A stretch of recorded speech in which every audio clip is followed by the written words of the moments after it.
The story starts with the discovery of magic stones 80,000 years ago. This newfound power fuels everyday conveniences like a simple cooking stove. Magic stones illuminate the night, powering the city's street lamps. Long-range communication becomes possible through these mystical artifacts. The stones also find use in the solemn duty of hunting. Yet this progress through warfare leaves behind scarred, desolate landscapes. The story shifts to the present in the southern city of Toka. A mysterious figure walks the cobblestone streets, his cane tapping rhythmically. He moves through the crowd, his face shadowed by a wide-brimmed hat. Gossiping women identify him derisively as the incompetent flute player. One woman explains to her friend that he possesses no magical power. Others whisper that he's a disgraced noble living off inherited wealth. The man continues his walk, overhearing all the rumors swirling around him. They note his unpleasant demeanor and how he never visits the church. Despite their scorn, they can't help but admit he is very handsome. A knowing smirk plays on his lips as he accepts their label, incompetent. The gossiping women blush and stare as he passes by them. A gust of wind reveals his face, identifying him as Valentin Geneva. In a quiet wooded area, he deftly catches his wind-blown hat. He grimly accepts his new identity, feeling the nickname is a perfect fit. Unseen by him, a young girl in a hood watches with concern. He casually tosses his hat onto a branch, lamenting his failing eyesight. His hand rests for a moment on the familiar brim of his hat. The hidden girl continues to observe him, her expression filled with worry. Walking across a grand bridge, Valentin notes the day's strong sunlight. He descends a staircase, looking for a suitable place to rest. As he sits, a voice from below recognizes him as the flute player. An elderly man warmly greets him as the storyteller of the golden flute. The old man mentions his wife is a big fan of Valentin's stories. He then spots another one of Valentin's listeners approaching them. The other man rushes over, clearly eager not to miss the performance. Valentin remains silent, his expression somber but appreciative of the kindness. He raises the flute to his lips, beginning a haunting melody. Musical notes drift through the air, captivating his small, loyal audience. The beautiful sound of his flute carries throughout the nearby streets. Citizens in a bustling alleyway pause to listen to the distant music. Passers-by show their appreciation by dropping coins into his open hat. From a balcony above, two menacing thugs spot an easy target. They exchange greedy, malicious grins, their intentions clear. The thugs swagger up behind him, mockingly calling out his nickname. They note he's earned a good amount, unlike his usual empty hat. The smaller one aggressively demands he hand over all his money. With a sudden kick, the thug sends Valentin's hat flying away. In a bizarrely uncoordinated move, Valentin simply collapses to the ground. The larger thug shouts at him, bewildered by his passive reaction. His smaller companion stares, equally confused by the strange response. As one thug falls, Valentin innocently asks what the matter is. Enraged and humiliated, the smaller thug lunges forward to attack. He trips spectacularly over Valentin's awkwardly placed leg. The thug's foot catches on Valentin's, sending him sprawling. The larger thug can only watch, speechless, as his partner is defeated. Scrambling away, the humiliated thug screams that he'll remember this. Valentin sighs wearily, brushing the dust from his dark clothes. He collects his coins, reflecting on their newfound importance to him. Deciding to treat himself, he heads toward a nearby food stall. The cheerful stall owner, Monica, happily welcomes Mr. Valen. He greets Monica and places his order for a piece of filet. She carefully places the hot food in his basket, thanking him. Her expression turns serious as she looks at him with concern. She scolds him for not taking care of his handsome appearance. Monica shares a worrying rumor about a missing team of adventurers. She finds his suggestion of going himself completely absurd. She expresses her concern for him living alone during these dangerous times. He thanks her for the advice as she sternly tells him to stay home. Carrying his meal, he walks home, unaware he is being watched. As the wind picks up, he senses the ominous presence of monsters. Back in his vast empty mansion, he rests on a chaise lounge. A dream takes him back to his master, Gina, sheltering him as a boy. He remembers her gently placing a delicate necklace around his neck. The memory shifts to him running from her in terror. He recalls another moment of her holding him tenderly in her arms. The nightmare shows him weeping over her seemingly lifeless body. In his memory, she offers him a gentle, pained smile as she dies. He jolts awake from the nightmare, his face twisted in anguish. He cries out in agony, crushed by the weight of his survivor's guilt. His face is a mask of pure, unadulterated torment and grief. He clutches his head, lamenting that even alcohol couldn't bring peace. Seeking a distraction, he decides to perform the mundane task of brushing his teeth. He brushes his teeth, thankful his poor eyesight spares him his reflection. He avoids the large mirror, not wanting to see his own miserable face. He reaches for a towel only to find the rack completely empty. He realizes with dismay that he has already used all of his towels. Resigned, he considers simply reusing a dirty cloth from yesterday. He brings the soiled cloth to his face, his expression one of disgust. At his lowest point, he holds up his last pair of clean underwear in despair. A sudden knock at the door startles him. A maid's voice calls out. Outside stands a young woman in a perfect, pristine maid's uniform. Peeking out, he sees her politely wishing him a good morning. The maid Anne immediately begins to chide him for sleeping in. She lectures him about his poor diet of only alcohol, and he apologizes.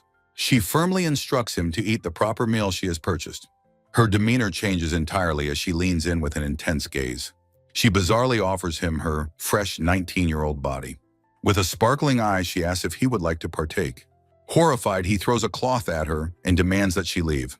She remains completely unfazed by his shocked and angry reaction. She continues her sales pitch, listing the benefits of accepting her offer. She suddenly denies being a maiden for sale, her persona shifting again. She professionally orders him outside so she can begin her cleaning duties. She sternly reminds him that she braved that very rain to get here. On a day drenched in rain, a man with long, dark hair stands on a veranda. He closes his eyes, musing that this weather is perfect for a particular wistful song. Musical notes drift through the damp air, weaving through the rain-soaked leaves. From behind, he plays a transverse flute, the lonely melody echoing through the trees. The rain patters against the pale, blossoming hydrangeas in the garden below. A view of the rain-soaked trees highlights the melancholic beauty of the scene. A sharp rustling sound suddenly breaks his concentration, his eyes snapping open. Looking towards the mansion, he calls out with annoyance, asking who has come. A young person with short blonde hair peeks out from the bushes looking startled. He notes with irritation that this person has been secretly watching him since yesterday. The youth gulps nervously, their cover completely blown by the intense stare. Suddenly, the man's perception shifts as a powerful magical aura washes over him. A vision flashes in his mind of a woman in a white cloak against the starry void. His eyes widen in utter shock as he recognizes the familiar, powerful presence. He wonders in disbelief if this aura could possibly belong to his master. The name Gina echoes in his thoughts as he stares at the ethereal vision. The youth Liaz leaps from the bushes, exclaiming how amazing he is. He internally dismisses the ridiculous notion of mistaking them for his master. Liaz beams, declaring they were deeply moved by his beautiful music.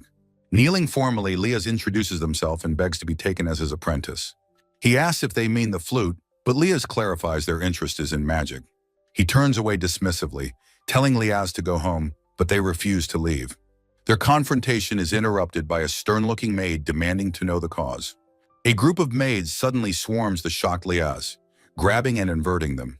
The head maid, Anne, looks on with a severe and disapproving expression. Anne scolds him for bringing a strange girl home, mentioning his fiancée. Another maid chimes in, observing the girl's rather boyish charm. From their inverted position, Liaz desperately shouts that they are, in fact, a boy. The maids are stunned into silence by this unexpected revelation. Anne's mind leaps to a boy's love fantasy, blushing at the romantic possibility.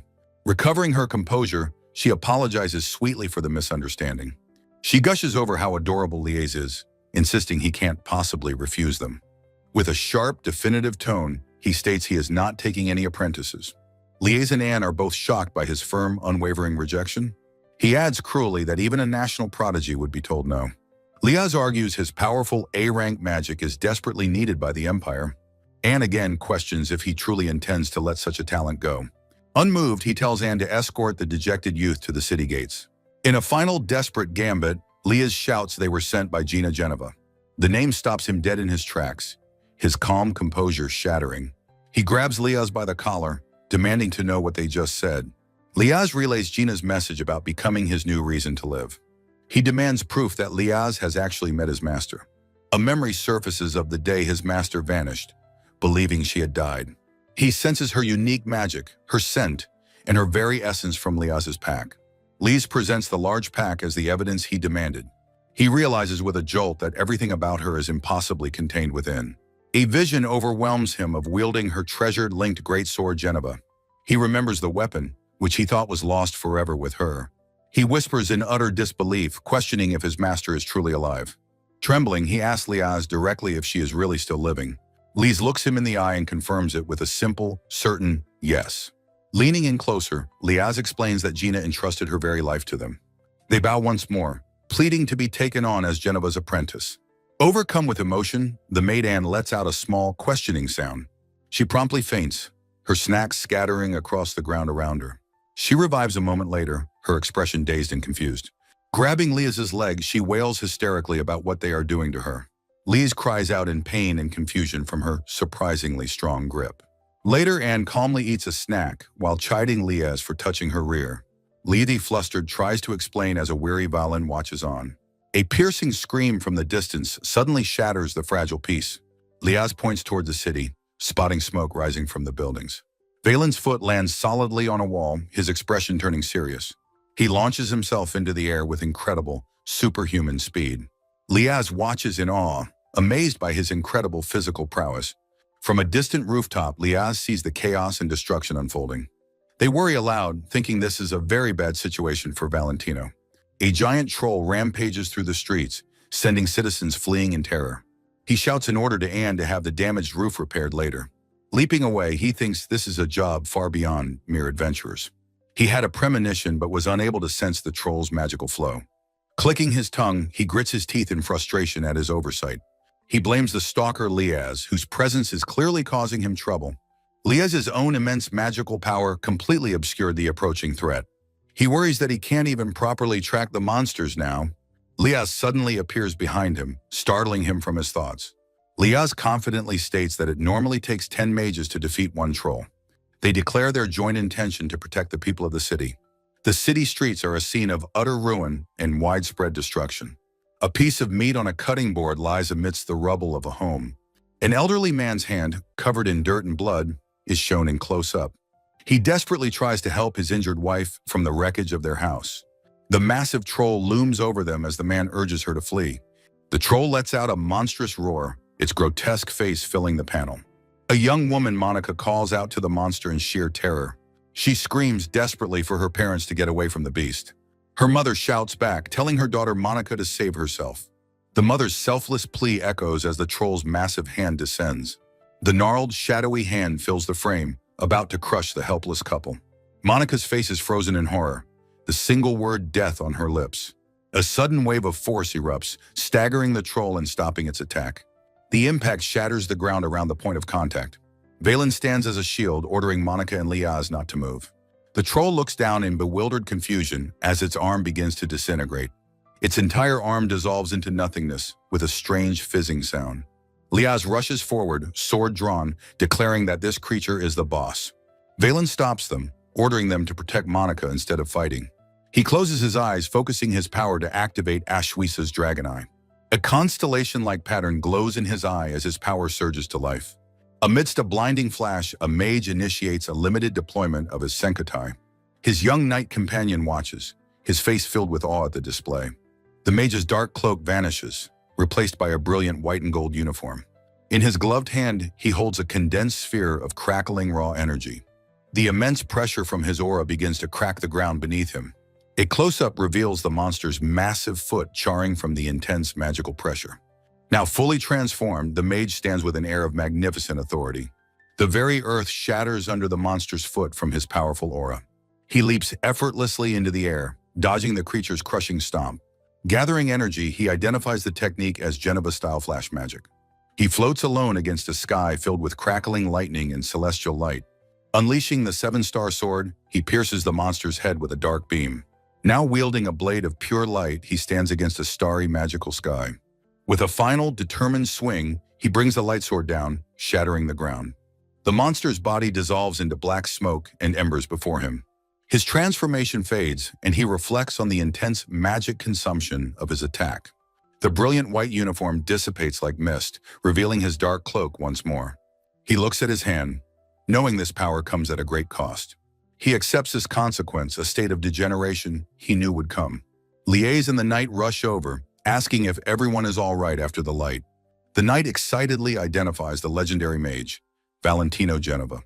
He reveals that Geneva's incredible power is limited to only 10 seconds of use.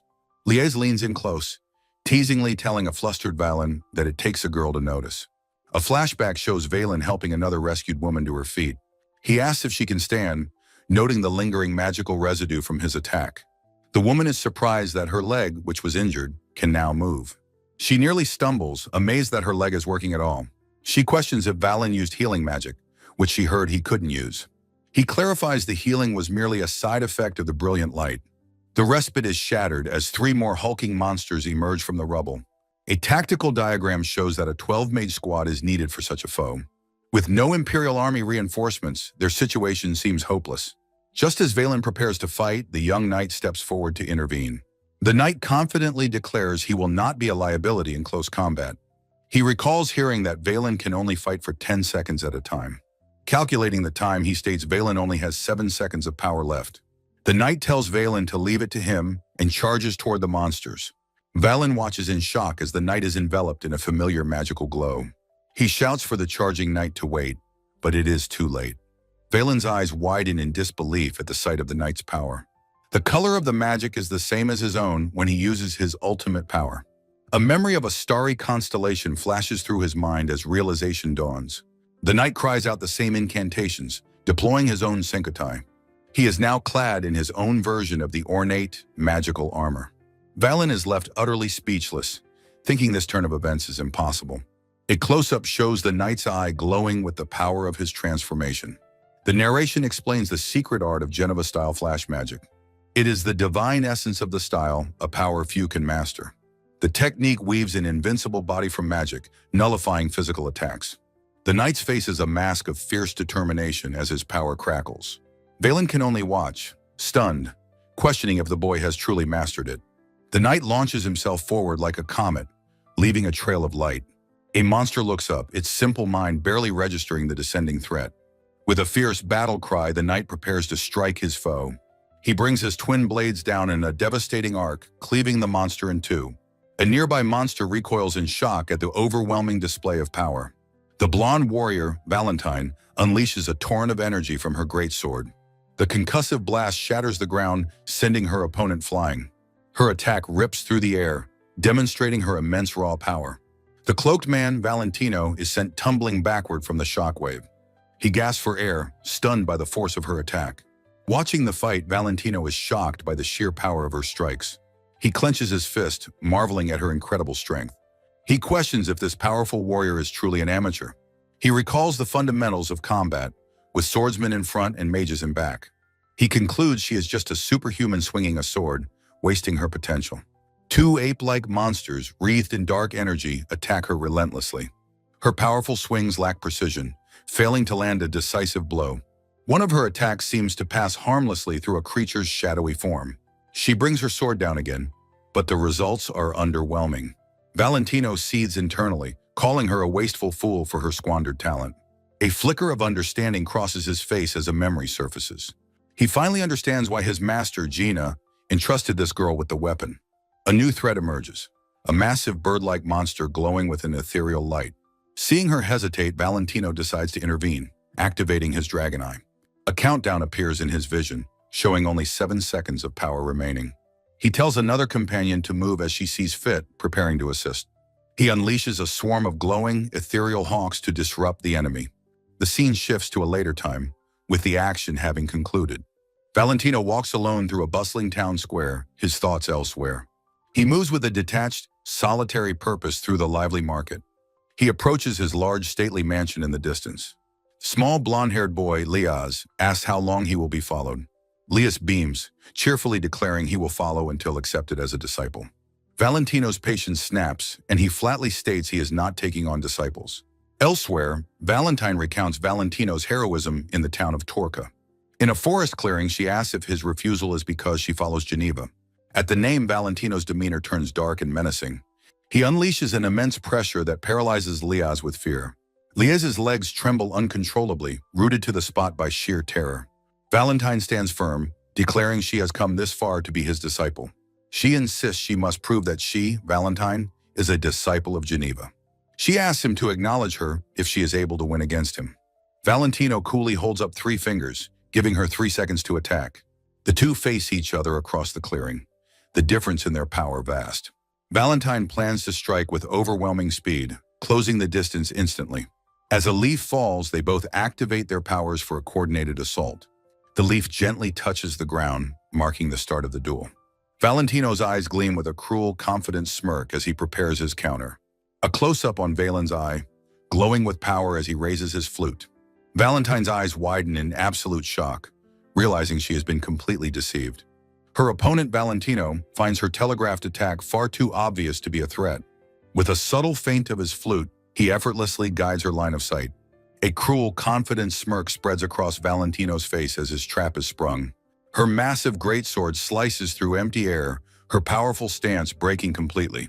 Looking back in utter confusion, she can only manage a single questioning sound. She cannot process what happened, but she understands one thing with brutal clarity: defeat. Her spirit collapses like a wilting flower as she falls to the ground. Lying on the grass, her eyes are wide with the lingering shock of the instant loss. Valentino stands over her, his dark aura a testament to their vast difference in class. With a clatter, the greatsword falls from her grasp, a final sound of defeat. She lands face first in the dirt, wisps of smoke rising from her exhausted body. The smoke rises from her head and the discarded weapon, a symbol of her broken spirit. Her eyes are vacant as she lies on the ground, still reeling from the swift loss. Turning away, Valentino mutters that he didn't even require the full 3 seconds. He glances at her still form, a flicker of concern crossing his mind. A brief moment of self-doubt arises as he wonders if he went too far. A mental diagram clarifies his attack inflicted no physical damage to her flash body. His hand grazes the sword, acknowledging the damage was purely to her mind. The familiar cold steel of the blade seeps into his hand, bringing back memories. He recalls the sensation of the blade slicing through flesh and bone in the past. It was a weapon that siphoned one's very life force in exchange for blood. He remembers the countless times his own master, Gina, had cut him with it. He coldly tells the fallen Valentine that a simpleton fighting on talent is easily controlled. Standing over her, he dismissively declares this should be enough to make her give up. He stops, surprised by a small, weak voice cutting through the silent clearing. Her eyes sparkle with pure awe as she exclaims that Lord Valentino is amazing. She scrambles into a formal prostration, begging him to teach her swordsmanship and magic. Valentino is dumbfounded, realizing her desperate plea is an earnest desire to learn. From the sidelines, the small blonde boy panics, thinking this is having the opposite effect. In a sun-dappled forest, Valen places a gentle, reassuring hand on Leah's shoulder. His mind drifts to memories of Leah's reckless, life-force-burning magic in battle. He sees a reflection of his former, brilliant self in the youth's dangerous power. A memory surfaces of him kneeling defeated before a stern man in a white uniform. The man's voice hoped to see a semblance of his former brilliant light return. He prays that he will one day be able to witness Valen's light shine once more. A cascade of painful memories begins, recalling the devastating loss of his master. He remembers the moment he lost his magic, his power crackling before dying out. For the past 3 years, he has existed in a gray, colorless world of isolation. He wonders why Liaz would seek him out, a useless man with nothing left to offer. Leah's eyes are wide with an unshakable conviction, ready to give his answer. The youth explains it was because he saw the light within Valen's magic. Liaz describes how beautiful his magic was and how breathtakingly elegant his fighting style. With fierce determination, Liaz declares that he wants to become light just like Valen. Valen looks away, annoyed that Liaz keeps insisting he still possesses this light. Suddenly remembering, Liaz pulls a folded letter from his cloak for his master. A vision of the beautiful elven woman, Geneva, appears with the letter's words. Valen is visibly shaken, his eyes wide with disbelief as he utters her name. A memory surfaces of a delicate hand reaching for his, asking him to be her child. A young Valen sits with a hooded Geneva, her apprentice and adopted child. In the present, they stand under a vast starry sky, the past between them. His face contorts with anger as he suddenly demands to know the youth's name. Before Liaz can fully answer, Valen lunges forward, grabbing him by the collar. He accuses Liaz of conspiring with Geneva to mock him, his fury palpable. Valen freezes when Liaz cries out that he's a boy and offers a flustered apology. Liaz, though tearful, feels a surge of déjà vu, asking why this keeps happening. He asks if Valen had to confirm his gender before accepting him as a disciple. Tears well in Liaz's eyes, but his expression is one of dawning, hopeful realization. A gentle, melancholic smile touches Valen's face as he understands Gina's trial. He states that the fact Liaz is alive and here now is more than enough for him. Valen pulls the sobbing Liaz into an embrace, vowing to try his best once more. Later at the Grand Mansion, Lias has a question for his master. Peeking from a doorway, he asks why Valen cannot have a female apprentice. Valen sighs, worried Gina might be listening, but decides to explain the situation. He explains that as a former court magician, his penchant attracts opportunistic people. He mentions that his previous maid was particularly aggressive in her advances at night. A comical flashback shows the maid in a bikini straddling a horrified Valen in bed. The maid, wearing glasses, sensually offers to treat his supposed hatred of women. She leans over him, her offer both seductive and deeply unsettling to him. Valen shudders at the memory, admitting he was genuinely scared by these experiences. He concludes that he is glad Lias is a boy, causing the youth to blush furiously. Valen laughs, confirming he would have absolutely rejected a female apprentice. Sometime later, Valen returns home, his hand on the doorknob sensing a trap. He perceives a powerful human body destruction spell woven into a simple broom. The maid Anne lunges, demanding to know how to handle an intruder. Valen calmly intercepts the blow, explaining the Geneva-style's principle of magical reversal. With a swift movement, he neutralizes the spell, demonstrating how to kill the magic. Anne drops the facade, surprised to see that the intruder is Valen. She insists she would never dream of harming her mistress's beloved fiancé, Valen. She explains her terror, with monsters outside and communications to the guild down. Valen looks exhausted, asking if this means she is never going to leave. She moves in close, her hand outstretched, ready to embrace him possessively. Anne wraps her arms around him, offering to move into his room immediately. Lias bursts in, announcing his arrival and that he has already defeated the troll. He shoves his way between them, telling Anne to get away from his master. Valen, caught in the middle, simply mutters that a lot has happened. Lias greets his master with a sharp, formal salute, eager to report in. He proudly introduces himself as Lias Legenda, Valen's new apprentice. Anne is momentarily stunned by the sudden news of an apprentice in the house. She regains her composure and introduces herself, extending a hand to Lias. Valen feels a strange, competitive flow of magic sparking between the two. Rhys approaches Anne with an earnest proposal about taking over the housework. He explains that he wants to become proficient, so she won't have to work anymore. Valen, lying on a couch, flatly rejects the idea, but is completely ignored. Anne is overcome with emotion, tearfully explaining she would become useless to the household. She muses that she expects to be going out more often from now on. She clutches her hands, wanting to continue protecting the house for Valen. Her mind leaps to a fantasy of marrying Valen in a grand, beautiful wedding. Filled with resolve, she vows to teach Rhys everything and make him happy.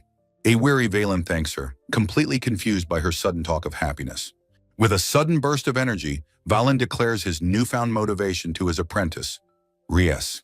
From the bushes, Anne and Valen comically debate the suggestive phrasing she used earlier. Looking up, Rhys asks his master where he plans to go now that he's more active. Valen thoughtfully considers, suggesting the Adventurers Guild, which surprises the two eavesdropping maids. Anne announces that before they can leave, there is an important task they must attend to. Valen's long dark hair lies shorn on the floor as Anne tells him to stay still. Rhys touches his own cheek in confusion, surprised by the sudden change in his master. With his new short haircut, Valen's left eye is now visible as Anne stands behind him. Anne explains that according to one particular belief, a person's eyes hold symbolic meaning. She elaborates that the right eye represents the past, while the left represents the future. With a genuine warm smile, she prays from her heart for Valen's future happiness. Valen, touched by her sentiment, smiles gently and offers his sincere thanks for her kindness. Rhys cheerfully announces that it's bath time and volunteers to wash his master's back. Anne immediately objects, forbidding Rhys from coming, while Rhys protests that they're both boys. Valen calmly states that since they are both men, bathing together would be more efficient. As Valen turns away, Rhys suddenly grabs a handful of his newly cut hair. Rhys lands a powerful punch on Valen's jaw, calling him a pervert as he falls. Later, walking through a busy street, Rhys impatiently urges his master to hurry up. With a bright smile, Rhys expresses his excitement, as this is his first guild visit. Valen teases him about his first time, making Rhys blush and demand he rephrase it. As they walk, Rhys asks what exactly they are going to do at the guild. Valen explains their purpose is to accept a job and register Rhys as an adventurer. He pulls out a small metallic tag, asking if Rhys has seen one before. The item is revealed to be an adventurer's license, allowing one to take on jobs. Rhys examines the tag, his focus drawn to the inscription that reads Rank F. A brilliant, albeit incorrect idea dawns on him as he proudly declares F is the highest rank. Valen shatters his apprentice's delusion, flatly stating that F is actually the lowest rank. Reese is utterly thunderstruck by the revelation, letting out a horrified scream of disbelief. Valen calmly explains the guild's 7-tiered ranking system, with F at the bottom. His apprentice looks on, shocked that his master is considered below average in skill. Reese protests that Valen can fight for 10 seconds with his powerful dragon eye. Valen quietly declares he's no longer the Empire's strongest sorcerer, but the incompetent flute player. Reese listens to his master's somber declaration, his own expression filled with concern. Valen asks his apprentice if, knowing this, he still intends to follow him. With fierce loyalty, Reese declares that he will not quit. Valen is his only master. The two stand amidst the foliage, a quiet moment of understanding passing between them. A genuine smile touches Valen's lips as he invites his apprentice to go with him. With his enthusiasm restored, Reese raises a triumphant fist as they approach the guild. Inside, a guild receptionist with twin tails exclaims in shock, recognizing Valen. She remarks on how different he looks with short hair as he stands awkwardly. She mentions she's off duty and eagerly invites him to have a meal with her. Reese politely intercepts, explaining that his master is having beef stew today. The receptionist's attention shifts to Reese, whom she introduces as a handsome young boy. Her eyes light up with a mischievous idea as she tries to drag the confused Reese away. Reese cries out for his master to save him, but Valen simply watches from the side. Valen takes a seat at a nearby table, glancing over his shoulder with a weary look. He finds himself the subject of intense, uncomfortable stares from 3 female adventurers. He muses that an adventurer who uses a flute must indeed be a rare sight. A sharp kick hits his table, startling him as Reese shouts that he's too big. Valen grimaces, realizing with a jolt that he forgot to tell Reese to hold back. Reese's foot kicks up dust as he runs, his movements showing a panicked urgency. The receptionist grandly announces that an S-rank magic user has appeared in their guild. The 3 female adventurers gasp in unison, shocked by the news of an S-rank mage. They immediately leap from their seats and rush toward the source of the commotion. As the women swarm him, Reese looks back in terror, pleading for them to wait. He is instantly trapped by the trio, who aggressively invite him to join their party. Overwhelmed and blushing furiously, Reese is called cute as one woman pinches his cheek. The women plead with the S-rank Shota not to run, asking for his contact info. Valen steps forward to intercept them, telling them not to corner his flustered apprentice. The 3 women halt, looking slightly abashed and apologizing for their forwardness. Reese clings to Valen's cloak, loudly declaring his lifelong devotion to his master.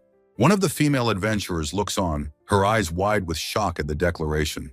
A dead silence falls over the entire guild hall as everyone stares at the pair.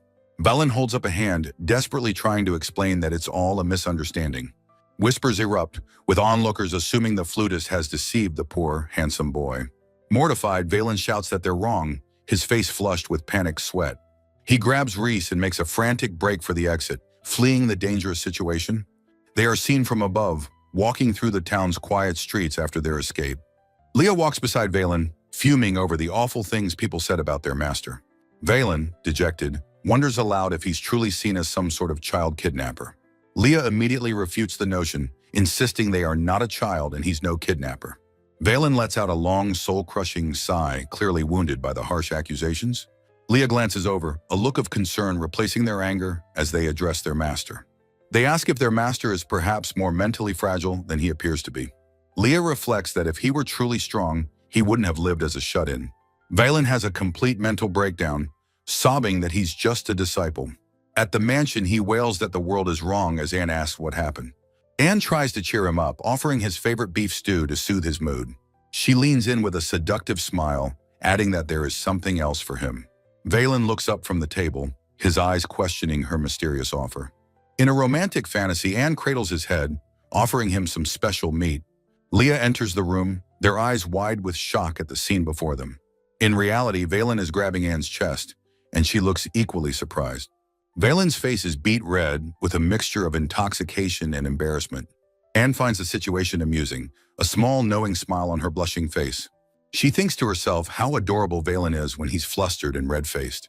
She gently takes his hand, telling him he can have as much as he likes. Leah storms in, brandishing a ladle and demanding to know what they are doing. Anne, now holding 2 gourds, tries to explain that it's all a misunderstanding. Leah furiously accuses Valen of not only slacking, but touching Anne's chest. The accusation snaps Valen out of his haze and he recoils, calling Anne a boob demon. He stammers incoherently about breasts while pointing an accusing finger at his own chest. Anne, wiping a tear of mirth from her eye, assures Leah it was a misunderstanding. She explains she was just trying to cheer up the deeply depressed Valen herself. Leah smiles, relieved to hear that there was a reasonable explanation for the scene. Their face then contorts into a demonic mask of rage, scolding Anne for tempting him. Valen calmly asks Leah if they have something to say, pointing out their hypocrisy. He notes that Leah instinctively tried to touch his own chest during the commotion. The tables turn again as he asks Anne if she touched Leah's chest. Anne's expression turns terrifyingly dark as she states gender has nothing to do with it. Valen, flustered, thinks to himself that his intentions were not at all improper. The maid Anne's face becomes a dark mask as she menacingly asks Leah if they touched him. Terrified, Leah stammers a quiet yes, confirming the accusation. Under the weight of the interrogation, both Valen and Leah perform a deep, formal bow of apology. The stress of the situation proves too much for Valen, who collapses sobbing onto the table. Anne observes that they have driven him to tears and suggests serving him dinner. Kneeling beside him, Leah offers a bowl of his favorite beef stew. In a slug-like form of misery, Valen begins to tearfully eat the stew. He continues to slurp down the meal, still emotional but slowly recovering. Now back to normal, Valen comments on how delicious the stew is and praises Leah's cooking. Anne affectionately pats Leah's head, praising them for being a great help. While chewing, Valen asks if Leah is going to join the housework guild. Anne's expression turns mischievous as she gets an idea about a Shota maid trend. She leans over Valen suggestively, while a flustered Leah tells her to stop her weird provocations. Standing protectively, Leah declares they will only serve their master, Valen. Anne smiles warmly, saying she understands the busy job of managing their master's emotions. Valen playfully reaches out and pinches Leah's cheeks, calling them a crybaby. He breaks into a rare, genuine laugh, amused by the entire situation. Anne watches the two of them interact, her expression becoming serious and thoughtful. Later, Anne announces that Leah's bath is ready and tells Valen to finish his meal. Leah runs off enthusiastically toward the grand bathroom. Left alone, Valen reflects on how he has already grown used to the chaos. He thinks that since Leah's arrival, his life hasn't been so bad. A quiet contentment settles over him as he realizes his gray world has finally been colored. The scene shifts to the grand, ornate bathroom vanity. Inside, Leah is seen diligently scrubbing the tub while Anne tidies the counter. Anne glances over at the hard-working Leah with a troubled and serious expression. A dark thought crosses her mind as she realizes the current situation is bad. A secret report reveals her true mission, to infiltrate the Valentino mansion. Fresh from the bath, Leah gushes about how cute Anne is, not knowing she's become an apprentice. Anne's thoughts reveal Valen's trauma with women and how this cross-dressing boy complicates things. A flashback shows her predecessor lamenting being fired for trying to get into Valen's bed. Anne steels her resolve, deciding she must take action herself. A memory flashes of a desolate, snowy house, a place she escaped from long ago. A younger, tattered Anne questions why her people, the Velheim, are still persecuted. She recalls the history of her ancestors, who bore the Demon King's blood against the Empire. Silhouettes of her parents stand as symbols of a tainted past she wishes to avoid. She remembers being taught that she carries the blood of both warring sides. As a child, she had vowed to herself that she would never become like her parents. Her thoughts return to the present as she declares her dedication to her wonderful master. Her resolve hardens. She cannot afford to lose or be found out. She lunges forward, grabbing the unsuspecting Leah with sudden force. In a shocking move, she rips open Leah's shirt with a flourish. The act reveals a flat stomach and chest, bound in bandages covered in magical seals. Leah is completely stunned and blushing, stammering in shock at the sudden assault. Anne's hands begin to explore Leah's chest with clinical curiosity. Leah shrieks, demanding to know where Anne is touching them. Shoving her away, Leah tells her to stop, as Anne holds two pumpkins for emphasis. Anne pulls back, a look of profound realization on her face, saying she knew it. She points dramatically, stating that Valen may be fooled, but she is not. With unwavering conviction, she asks Leah if they are a girl. Leah is frozen in wide-eyed shock as the accusation is repeated. Anne corners Leah, repeating her accusation that Leah is a girl. She holds up the two pumpkins, adding that Leah must be very large-chested. A flustered Leah waves their hands dismissively, demanding to know the basis for this claim. Anne confidently holds up her hand, stating it can prove everything. She lays out her proof, Leah's soft rear and lack of male anatomy. A close-up shows Anne's hands on Leah's rear, confirming her peach butt theory. Her third piece of evidence is Leah's movement and the use of chest bindings. She recalls seeing Leah subconsciously protecting their chest while cleaning the bath. She deduces the bindings are hiding something substantial under a powerful illusion spell. The only logical explanation, she concludes, is that Leah has huge breasts. Now dressed as a detective, Anne triumphantly brandishes a magnifying glass, demanding a confession. She repeats her demand for Leah to confess the truth. Defeated and exposed, Leah looks down with a nervous sweat drop on their cheek. Clenching their fists by their side, Leah quietly asks Anne for a favor. With tears in their eyes, they beg her not to tell Master Valen. Lounging nearby, Valen asks what it is they are keeping from him. The door opens, revealing Valen standing right there, surprising them both with his sudden appearance. Leah is frozen in a silent scream of pure, unadulterated terror. Valen questions when they got so secretive, demanding to know what's going on. Leah flinches, their face obscured by shadow, unable to speak a word. They think about how they finally became Valen's apprentice, only for it to end now. Tears well up as they realize if their gender is revealed, it's all over. Anne suddenly laughs, cheerfully admitting she was just envious of Leah. She asks if Leah was envious of her chest too, a tear of mirth in her eye. Leah stares, completely baffled by Anne's sudden and bizarre change of topic. Valen tells Leah to leave Anne alone, casually accepting that she's just envious. Anne gives Leah a playful, conspiratorial wink, signaling her to play along. Leah, flustered and confused, can only stammer out an agreement to the strange excuse. Valen, with a knowing, cat-like grin, asks if Leah has anything to say to Anne. Leah and Anne both offer apologies for the accident, their faces drawn in chibi style. Waving it off, Valen tells the two men to be more careful next time. Leah and Anne look on with relief, their expressions mirroring each other's as their secret remains safe. Later, Leah timidly thanks Anne for covering for them and asks why she did it. Anne looks at Leah with a serious, unreadable expression. Her expression softens into a gentle, knowing smile. She tells Leah that she is actually the one who should be thankful. Anne remembers how Valen used to flinch away from her touch in disgust. She recalls how he was once a listless, empty husk of a person. Now, however, he gets flustered and blushes like a completely different person. He laughs and cries as lively as a freshly caught fish, looking truly happy. Anne admits she had never seen him look so happy before this. She tells Leah that this change is all thanks to them, though they may not realize it. With that, Anne claps her hands together, declaring her debt to Leah is now repaid. Leah asks what debt she's talking about, still clearly confused by the conversation. Anne simply smiles, saying it's just a matter between the two of them. She then teasingly offers to tell Leah about Valen's diary, piquing their interest. A week later, a pretty girl from the Adventurers Guild invites Valen out for a meal. Anne and Leah, in perfect unison, shout that Master Valen is having Omerus for dinner. In a grand mansion corridor, Valen approaches his apprentice Leah and the maid Anne. He states that he has received the information he had requested. Leah asks her master what kind of information he has obtained. Anne and Leah both react with utter shock to hear the news concerns Master Gina. Valen announces he will be leaving the house for a while. He asks Anne to look after the house, adding that he will go alone. Leah immediately objects, but Valen firmly states he must make this journey by himself. With a determined look, Leah insists that they must accompany him. Valen explains that it could be a long trip and that he must leave right away. As Leah argues they should go with him, Anne gently chides the apprentice. Anne advises Leah that they are not yet ready for such a difficult journey. She tells Leah to be patient and wait like an adult. Putting a friendly arm around Valen, Anne suggests a magic user like Leah might be a drain. She whispers that since Valen is incompetent, having another useless person along would be too harsh. Anne then reassures Leah that they will surely be a great help to their master. Leah enthusiastically agrees, vowing to do anything if it's not a bother. The maid then leans in to whisper a secret into Leah's ear.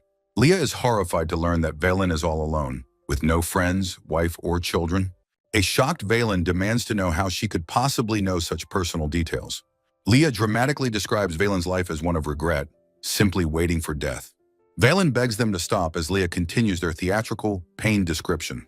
With tears in their eyes, Leah threatens to reveal all of Valen's embarrassing secrets.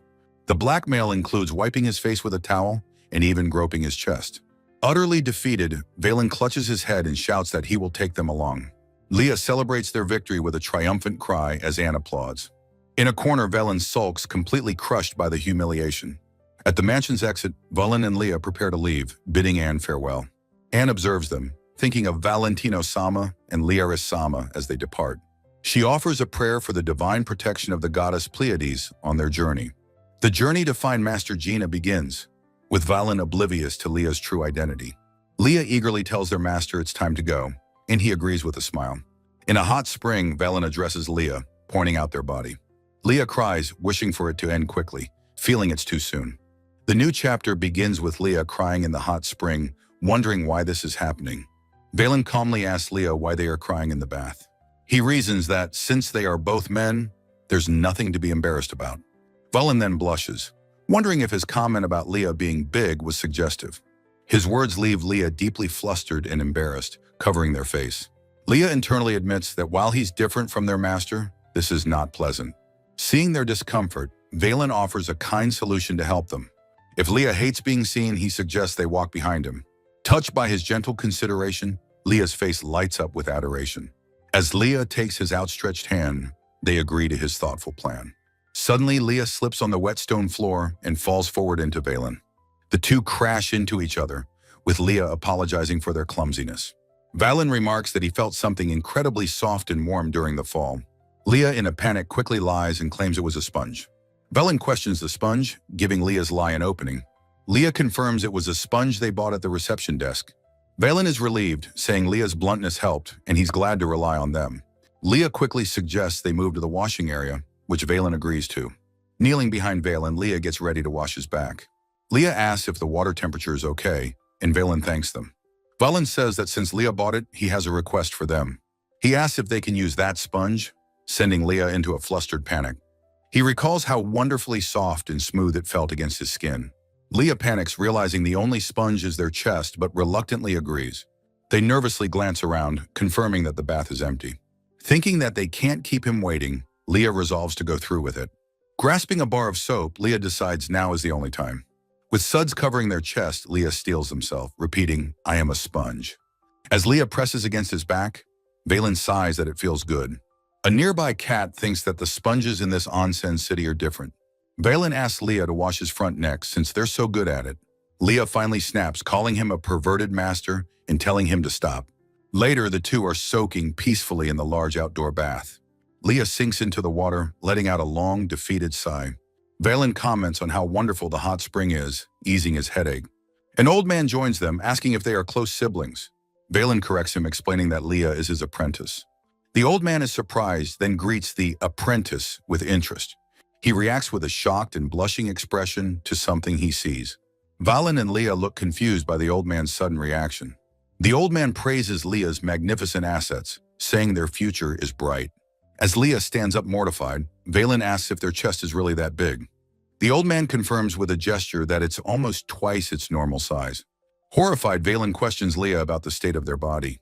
The old man teases Valen for being unpopular, while Leah insists he has someone he likes. Eager for gossip, the old man asks for some love talk about Valen's crush. Leah blurts out a description, big, small, strong, and cute, then realizes their mistake. Mortified, Leah wonders why even their woman-hating master is getting involved. A close-up shows Leah's deep embarrassment and flushed face. With a blush, Leah describes the person they admire as strong. And also incredibly cool, with a soul that sparkles like a precious jewel, but also a little clumsy, which makes them cute. Leah concludes that this is the person who gave them the will to live. Valen wonders if the person Leah is describing could be who he thinks. The old man asks if they are speaking of the master, Gino Ganova. Another man in the bath says he knows the name, as does Leah. The man whispers that a notorious thief leader in the area also uses that name. He describes the group as nasty, pushy thugs who will do anything. Another man adds that people are too scared of retaliation to report them. Valen realizes this is why his adventurer's license didn't react to the name. The man warns them to be careful, as they could easily be targeted. The old man exclaims this wicked person is completely different from the one Leah admires. Valen internally thanks the old man for the nice assist in getting information. Leah fiercely declares that the person they admire would never be so wicked. They insist that it must be a completely different Geneva. Valen agrees, confirming the person he loves is the other Geneva. A confident smirk crosses Valen's face as he utters a challenging greeting. He instructs his apprentice, Leah, to secure an apology from their target. In a narrow city alley, the master and apprentice confront their ambushing foes. One of the thugs, a young man, calls out to his own master. A masked man and his bald companion reveal themselves, brandishing a knife. Leah takes a deep, determined breath, preparing for the confrontation ahead. She cheerfully asks the thugs if they are the thieves she's looking for. Valen angrily clarifies his intentions, while Leah questions his confusing instructions. The masked thug's knife begins to glow with a menacing magical energy. He lunges forward to attack as Valen and Leah watch with alarm. Valen calmly gives his final orders: barehanded combat and no killing. With a powerful cry, Leah deploys her flash body, enveloping herself in light. Her expression hardens as she prepares to meet the attack head-on. She parries the blade with her bare hand, the impact creating a shockwave. The shattered remnants of the magical knife fly past her determined face. The masked thug and his bald companion stare in utter disbelief at her power. Leah calmly brushes a hand over her arm, the skin completely unharmed. Her own magically enhanced body, she knows, is now her primary weapon. The bald thug lets out a cry of pain from a swift, unseen blow. In a flash, Leah sends both him and his masked companion flying backward. The masked thug's face is contorted in pain as he's sent reeling. She unleashes a powerful technique, identifying it as the Geneva-style twin palm. A third thug with a blindfold charges forward, screaming a battle cry. Leah easily sidesteps his lunge, her eyes tracking his every move.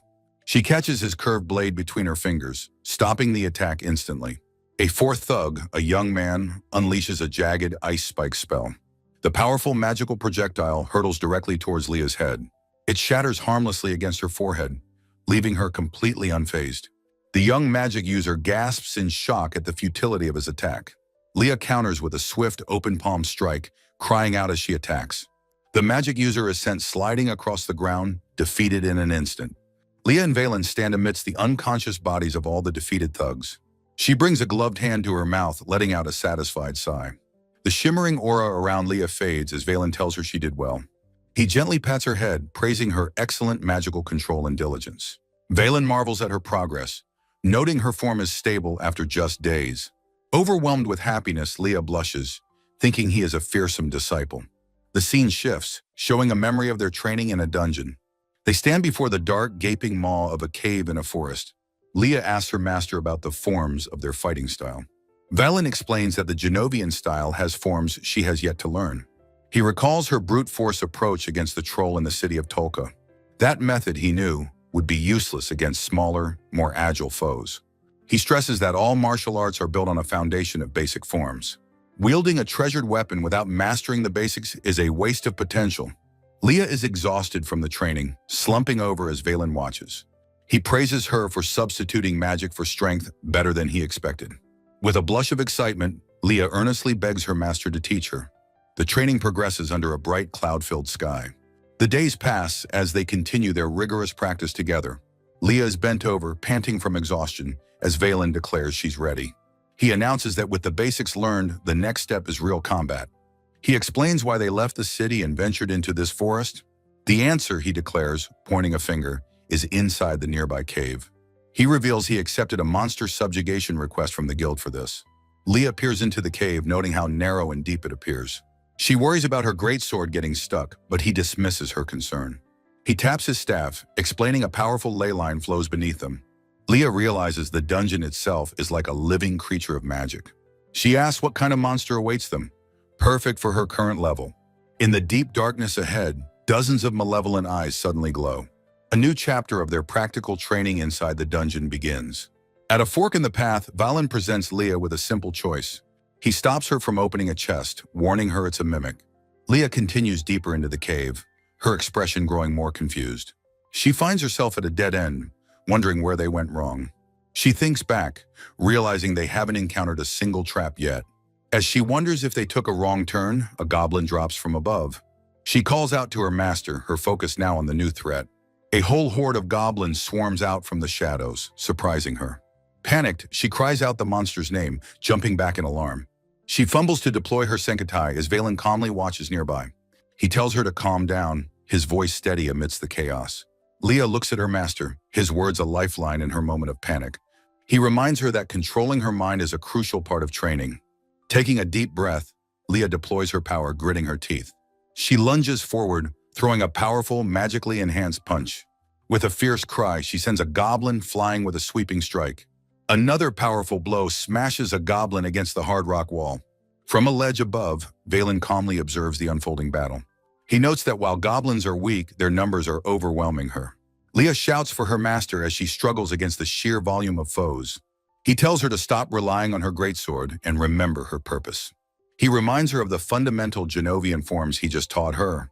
She stands amidst the swarm, realizing the true purpose of her training. Only now in real combat does she truly understand the form's meaning. She understands that practice and application are a repeating cycle. Her vast magic can sustain the Senkatai for a full hour of combat. Her master's voice guides her, reminding her to root her feet. She is told to relax her body, to move with a natural grace. She must visualize gathering the magic within her own core. The Senko Tai acts as an invisible suit of armor, protecting her completely. A goblin lunges, its crude club swinging for her unprotected head. The attack is harmlessly deflected by her shimmering magical aura. She stands calmly, her focus absolute, as the goblins swarm around her. Her movements must be fluid, like a clear, flowing stream. The flow of her magic must be constant, without stagnation or hesitation. She glides her foot smoothly across the floor, her palm aimed at a goblin. In a single fluid motion, she strikes, a burst of focused energy. He yells at her not to stop, to continue the cycle of her forms. A young blonde-haired apprentice, Leah, dashes forward, her feet kicking up dust. From a ledge above, her dark-haired master, Valen, watches with a look of awe. Leah realizes that the established forms of their fighting style are a continuous cycle. A diagram illustrates the fluid sequence of attack, defense, and evasion. With a powerful palm strike, she sends a goblin flying backward. Another sweeping blow from Leah connects with a second goblin. She demonstrates her mastery, linking all 5 Genovian forms in a seamless dance. Valen is left speechless, marveling at her prodigious talent and rapid progress. As defeated goblins dissolve into smoke, Leah stands confidently, a dark aura swirling. A small, proud smile crosses Valen's face as he observes his student. He quietly calls out to his master, his thoughts on his own training. In a sunlit memory, Leah eagerly asks her master to teach her more. Her beaming face is filled with admiration and respect for him. Valen reflects that his own master, Gina, must have felt this same pride. He feels a new connection to Gina through teaching his own apprentice. Their peaceful moment is shattered by a dagger flying through the air. Valen catches the blade effortlessly between his 2 fingers. Leah looks on in shock as her master neutralizes the threat. With a cool flick, he sends the dagger spinning away from them. The weapon clatters onto the cobblestones of a dark alley. An angry man emerges from a doorway, yelling at them to leave. The scene transitions to the aftermath of a street brawl. The man demands they take the defeated thugs with them. Valen tells Leah it's time to go, but she questions his decision. She points out that they found the thieves they were after. A local man tries to intervene, warning them not to provoke the ruffians. He drops his own knife, its blade dripping with blood. The thugs surround the man, telling him to get up before they call guards. His bravery is met with a brutal kick as he's assaulted. Valen announces to a startled Leah that they will give chase. He explains they can follow the magical trail on the man's knife. Overcome with awe, Leah hugs him from behind, praising his brilliance. Flustered, he pushes her away, explaining his own powers are diminished. He entrusts the task of tracking the thieves entirely to Leah. A confident, determined smile lights up Leah's face. She enthusiastically accepts the mission, vowing to lead him to the hideout. Valen is bewildered, asking where she learned such aggressive slang. Their pursuit leads them to an old, dilapidated church. He places a hand on her shoulder, stopping her from rushing in. Leah theatrically cups her hands to shout their arrival. Valen covers his ears, annoyed by her dramatic announcement of justice. He asks what she's doing, and she explains it's a kachikomi, or raid. Her eyes sparkle, revealing she saw it in an opera and always wanted to try.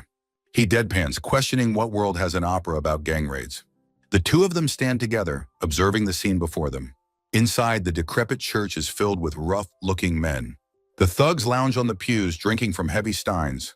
Valen wrinkles his nose, noting the foul stench of alcohol.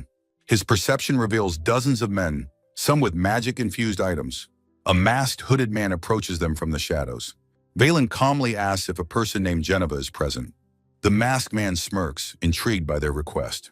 Another thug lunges from the side, screaming for Valen to die. Leah cries out her master's name in alarm. Valen, utterly bored, dismisses the attack as a pointless effort. The attacker strains, recognizing his target has martial arts skill. With fluid grace, Valen catches the man's wrist, stopping the knife. He calmly advises the man not to move a muscle. The thug is frozen, unable to exert any force. The more the attacker struggles, the more pressure is applied. The force of his own attack is turned back against him. His body buckles and collapses as if sinking into the ground. Valen effortlessly sends the man flying unconscious. Their attention is drawn to a figure at the far end of the hall. A tall, powerfully built woman with dark hair sips from a stein. Leah strides forward to confront the imposing figure. She asks if this is the woman calling herself Geneva, the thief leader.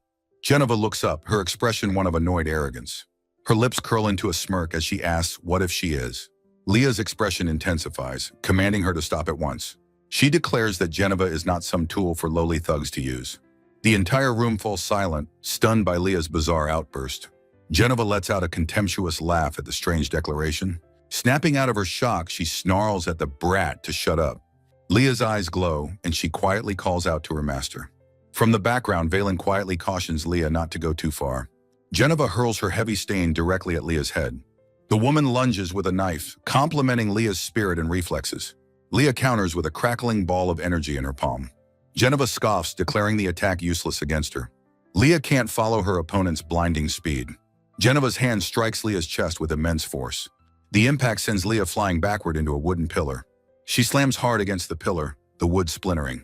She slumps to the ground, momentarily defeated. Leah pushes herself back to her feet, brushing herself off. The surrounding thugs watch, ready to swarm her.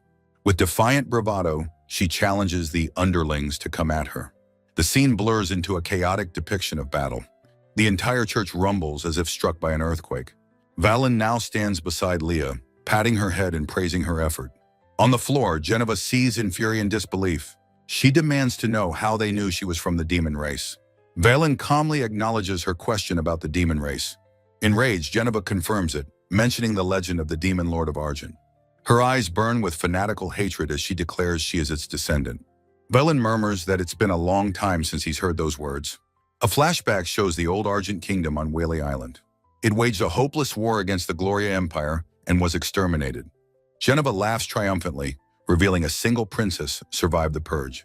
In the ruined church, a woman crazily proclaims that a single princess survived. With a look of madness, she screams that the Demon King's bloodline was passed on. Her words cause Valen to look on with sudden profound alarm. In an instant, Leah lunges forward, seizing the woman by the throat. The woman chokes, her face contorting in pain and utter shock. With vacant eyes, Leah effortlessly lifts her attacker into the air. Valen screams for Leah to stop, questioning what has caused this rampage. He grabs Leah's arm, telling her to stop what she is doing. Leah's dazed eyes look down at the hand locked around the woman's neck. A close-up reveals her confused, unfocused gaze as she slowly returns to herself. She looks up at her master with a start, as if waking from a dream.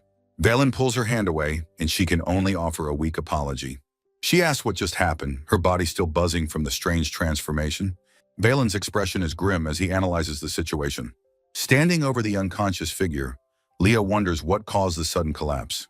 Valen's sharp eyes scan the fallen foe, his mind working quickly. He perceives that the flow of magic is stable, like a natural sleep. Beneath the surface, however, he senses a frantic energy suppressing powerful emotions. He reflects on his recent meditation, realizing he knows nothing of what Leah is thinking. Clenching his fist, he admits to himself that he doesn't understand. A montage of their peaceful life over the past 2 weeks flashes through his mind. He realizes with a jolt that he was subconsciously confirming Leah is not a killer. Standing in the grand hall, he admits he still knows nothing about Liaris Legenda. Leah timidly explains that she has something difficult to say about their foe. She reveals that the name they heard was not Genova, but Jeba. With a close-up on the fallen figure, she delivers the final shock. He is a man. Master and apprentice stand over the unconscious, cross-dressing man. Valen can only utter a single bewildered "huh?" in response. Leah frantically explains that the man's wig and nameplate fell off when he fainted. She panics about the forbidden body-altering magic, asking what she should do. Later, a view of a church shows her complete dismissal of the earlier panic.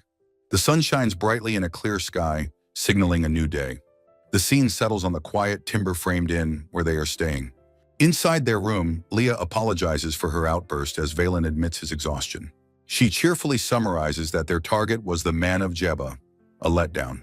With a slight blush, she insists it doesn't matter if the foe was male or female. She playfully nudges the quiet Valen, trying to lift his spirits. Announcing that she's going to shower, she leaves a pensive Valen behind. That night, in separate beds, Leah watches her master toss and turn. Valen is caught in a nightmare, his body restless with unseen terrors. He mutters the name of his lost master, Gina, in his troubled sleep. Leah notes with concern that he is having another nightmare. She reaches out a hand and gently takes his. Her comforting touch seems to soothe his restless sleep. Valen's expression softens as he settles into a calmer slumber. Leaning over him, Leah is relieved to see that he has calmed down. Her thoughts drift to how disappointed her master was about the man of Jebba. In her imagination, she pictures him laughing about a cross-dressing hobby. She playfully offers to help him try it, to his imagined embarrassment. Her daydream Valen muses that her features would suit a male disguise. The thought snaps her to attention, fuming at her oblivious master. She thinks about his trauma with women and how he's unaware of her disguise. A new resolve sparks. She decides she can still launch a night attack. With a thumping heart, she stealthily creeps toward his bed. She slides under the covers, her body trembling with nervous excitement. She burrows her face into the blankets, hiding beside him. The proximity is overwhelming, and she feels her heart will burst. She peeks out from under the covers, her face flushed. Overcome with emotion, she buries her face again in the blankets. Her mind fills with hearts as she revels in her master's scent. Valen stirs and she freezes, certain he is waking up. He only mumbles in his sleep, and she breathes a silent sigh of relief. She knows she must return to her own bed before he truly awakens. But she finds herself unable to bring herself to leave his side. She cherishes this rare chance to be so close to her beloved Valen. Her mind short-circuits, debating if she should at least steal a kiss. Unseen, Valen is wide awake, sensing a terrible, ominous presence. His heart pounds with fear, wondering why a man is making a move on him. His thoughts spiral into terror, imagining a shadowy figure with killing intent. He fears this is a disciples' rebellion, a plot to usurp his position. His mind is a mess of pure terror, wondering what he should do. In stark contrast, Leah leans closer, her thoughts a loving, adoring chant. The next day, their thoughts on parallel tracks, they request separate rooms. A new chapter begins as Valen reveals new information about someone like Gina. He asks Leah if the information is true, stating it would be a problem otherwise. Leah muses that the inconspicuous source makes the lead highly credible. Rallying her spirits, she vows to protect her master on their journey. She worries if things will be all right, noting her master's fragile mental state. She cheerfully announces their next destination, the city of Draconia. Their journey is smooth, and they accept a monster subjugation request. Leah finds herself facing a hulking brute wolf and a cunning hobgoblin. She recalls the basic stances of the Geneva style, focusing on her footwork. An image of a pouncing tiger illustrates her channeling of the Earth's energy. She reflects that this is pure physical power, not magic like her previous attacks. Her focus is on the unstoppable flow of quicksilver through her body. The force travels from her feet to her fist in a fluid transfer of power. She stomps hard, drawing kinetic energy from the ground into her strike. Her foot smashes into the ground with immense, shattering force. Her powerful punch lands squarely, sending the hobgoblin flying. The defeated monster soars through the air in a dizzying spiral. She pivots, her body instinctively moving through the fighting forms. She now understands when she must break from the basic forms. Her master's words echo, stating everything is contained in the tiger form. The fight feels like a dance, one designed to seal away fear itself. She believes this path of training will eventually lead her to Valentina. With the monsters defeated, Valen suggests she try some internal magic. Leah beams, vowing to catch up to him and use her borrowed life to its fullest. She kneels before him, focused and ready for her next lesson. Valen begins to explain the fundamentals of magic in a mana-rich environment. He describes magic as a miracle borrowed from spirits, paid for with the user's power. The master begins his lesson, stating that his flash flame magic is fundamentally different. His apprentice, Leah, questions if using one's own power so directly is even possible. He explains that handling such power is like one person trying to conduct an entire orchestra. However, he clarifies that they are able to transform their own magic into a flash flame body. This is made possible by a miracle from the 7 creator goddesses, the Ash-Shuiza. Leah recognizes the name, exclaiming that it must be the power of Ash-Shuiza's dragon eyes. Her master lists the incredible effects of the dragon eyes, from enhanced sight to increased magic. He states that this immense power is absolutely necessary for his transformation. With a concerned look, Leah begins to ask about the price for such an ability. He grimly reveals that if his eyes are sealed, he loses both sight and magic, like him. Leah insists with unwavering conviction that her master is still incredibly strong despite this. He admits that only a remnant of the power remains, limiting him to 10 seconds of combat. He tries to reassure her, saying that as long as he rests, she has nothing to fear. Despite his words, Leah's face remains etched with deep worry for him. The master declares that if she possesses the dragon eyes, she can use his magic. With a sharp cry of determination, Leah agrees to make the attempt. She shouts the incantation, and a brilliant pattern flares to life in her eyes. Her master calmly asks what she can now perceive with her newly activated power. Leah's glowing eyes scan her surroundings, taking in the new information. She reports that she can see a small glowing mass of energy in her master's abdomen. A faint knowing smile appears on the master's face upon hearing her observation. He commends her, impressed by her sharp perception and how well she understood. He explains that the mass is mana he has intentionally gathered there. He then instructs her to try creating a similar mass herself between her cupped hands. Closing her eyes, Leah focuses intently, attempting to gather the flow of mana. To her master's utter shock, she succeeds instantly, cheerfully announcing her achievement. The master can only stare, his face a mask of disbelief at her incredible talent. He internally marvels that her manosphere is huge, while his best was orange-sized. He compares its size to a melon, which causes Leah to blush and accuse him of harassment. The two are left in a moment of awkward silence after her sudden, flustered outburst. Blushing with embarrassment, Leah apologizes for her reflex and asks to continue the lesson.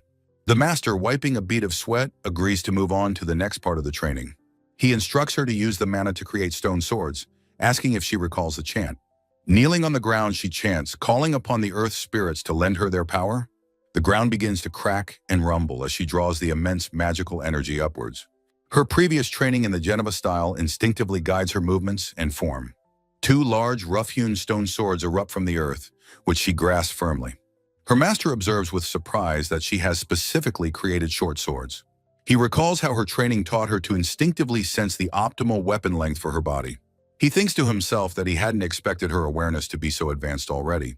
Leah looks up in wide-eyed awe at the massive stone blades she has just created. She looks confused for a moment, holding the heavy, unfamiliar weapons in her hands. Her master asks if she feels as though her own hands have suddenly grown longer. She asks how he could have possibly known that, and he simply replies that he is her master. He instructs her to infuse her own mana into the stone swords, feeling the connection. Leah describes the bizarre sensation as feeling like she is stretching out pizza dough.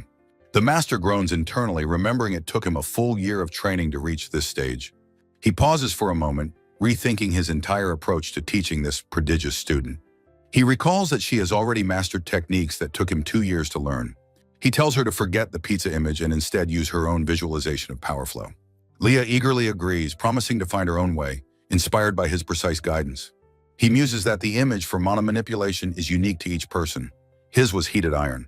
Leah wonders aloud what her own personal image for manipulating mana will be.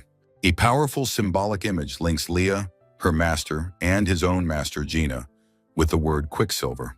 With a triumphant cry, Leah succeeds, exclaiming that his advice worked as the swords glow. Her gloved hand grips the hilt of the now glowing stone sword with immense power. Her master's throat tightens, and he has to physically restrain himself from letting words of praise spill out. Leah realizes that this principle of power flow applies to both martial arts and magic. Beaming with pride, she finds that words of pure excitement are tumbling out of her mouth. The master is filled with a conflicting mix of anxiety and hope, fearing she might surpass him. He admits to himself that this was only ever meant to be a simple, amusing test for his apprentice. Her pure triumphant joy at her success completely shatters his internal conflict. His eyes widen as he witnesses her incredible raw potential blossoming right before him. The brilliant light from her successful technique shines brightly in the clearing. She asks if this is the light sword he used to defeat the troll, ecstatic that she can do it too. She beams with pride, having her own talent reflected back at her by her beloved master. The master smiles, admitting the feeling is frustrating, but something more powerful is welling up inside him. A genuine, unrestrained smile spreads across his face as he realizes this feeling is pure joy. With a triumphant fist pump, Leah declares her burning ambition to become strong. A new chapter begins with an illustration of a quaint guild building under a leafy tree. Inside the guild, Leah eagerly holds up a quest notice, insisting they must help people in trouble. Her master observes the quest board, noting that accepting this job will obligate them to take all related ones. Leah looks downcast for a moment, asking if this means they won't be taking the request. The master sighs, scratching the back of his neck as he weighs their options. He agrees to accept the jobs, which causes Leah to blush with delight. As they walk away, he clarifies that they are the ones in trouble and need the work. Leah cheerfully confirms that she understands their own difficult situation. He mentions that a wyvern blocks the road ahead, making the quest a necessity for them. Leah admits with a blush that she had imagined him acting out of a noble spirit. She confesses her fantasy that he was driven by a pure desire to help the weak. He states flatly that he does not possess such a lofty and noble spirit. A flashback shows him telling Valentine at a rainy graveyard that they are not gods. The memory concludes with him telling Valentine not to worry about what happened. In the present, he thinks to himself how bothersome that particular memory is. He ruffles her hair, affectionately calling her a stupid apprentice, which flusters her. He reminds her that they are simply adventurers and should focus only on completing the job. Leah understands his point but can't help laughing at his blunt and direct nature. She blushes happily, admitting that it's the first time he has ever called her that. They continue on their journey, leaving the town behind for the forested path ahead. Inside a tavern, a brash adventurer yells at them to hurry up and take the quest already. The adventurer scoffs, questioning if a blind kid and his caretaker are serious about the job. He complains loudly about why they have to take on such a troublesome and annoying job. The master calmly states that their opponents are wyverns and that the guild must have its reasons. The adventurer's companion warns them not to interfere, regardless of how they got the quest. The first adventurer sneers, saying they can just run away when they see the enemy. Leah watches them depart, a strange blob-like creature of worry floating beside her. A kind woman tells them they won't get a share of the reward if they flee. She advises Leah not to be discouraged by their harsh words, but to be careful. A sharp whistling sound from above draws Leah's attention as she looks up into the sky. A massive white wyvern, leading a swarm of its brethren, descends upon them. 4 adventurers, led by an archer, stand defensively around a cart, shouting a warning. Leah thrusts a hand forward, declaring that everything is going according to plan. A large wyvern crashes violently into the wooden cart, sending the adventurers reeling. An immense, blinding explosion erupts from the cart, filling the clearing with light. Leah exclaims in awe at the powerful blast, but his master calmly notes it won't be enough. The master correctly deduces that explosive magic stones on the cart amplified the fireball's power. Leah asks for a head count of the remaining enemies. His master confirms about 10 are left. Realizing they face 3 times the expected enemy force, Leah understands they are in a catastrophic pinch. The master quietly observes the other party of adventurers engaged in a desperate fight. He identifies them as a B-rank party of 4, struggling against the overwhelming numbers. The other party's leader, seeing the grave danger, screams at Leah and the master to run. His comrade echoes the sentiment, vowing their party will hold the line while the others escape. The archer yells at the master to get out of his brother's way during the chaotic fight.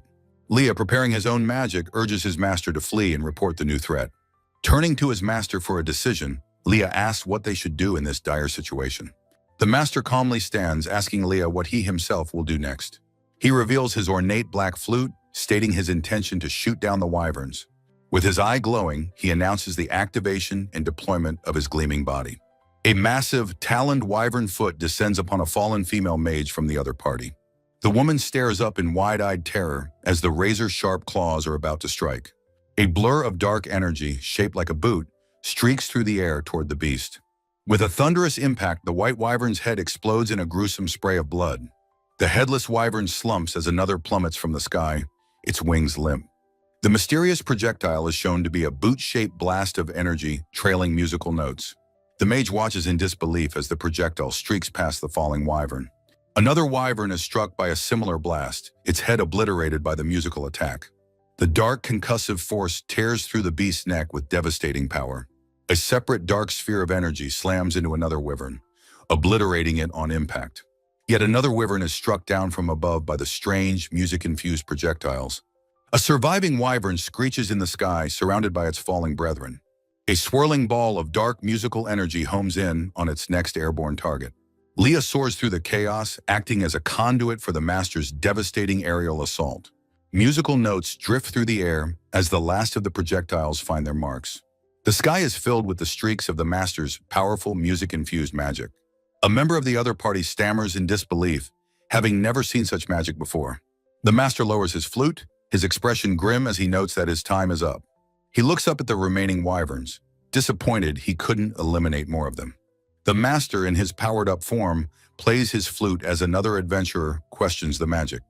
The adventurer and his companions stare in awe, wondering what this strange power could be.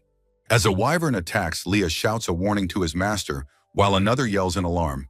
The master casually points a single finger at the incoming threat without even looking.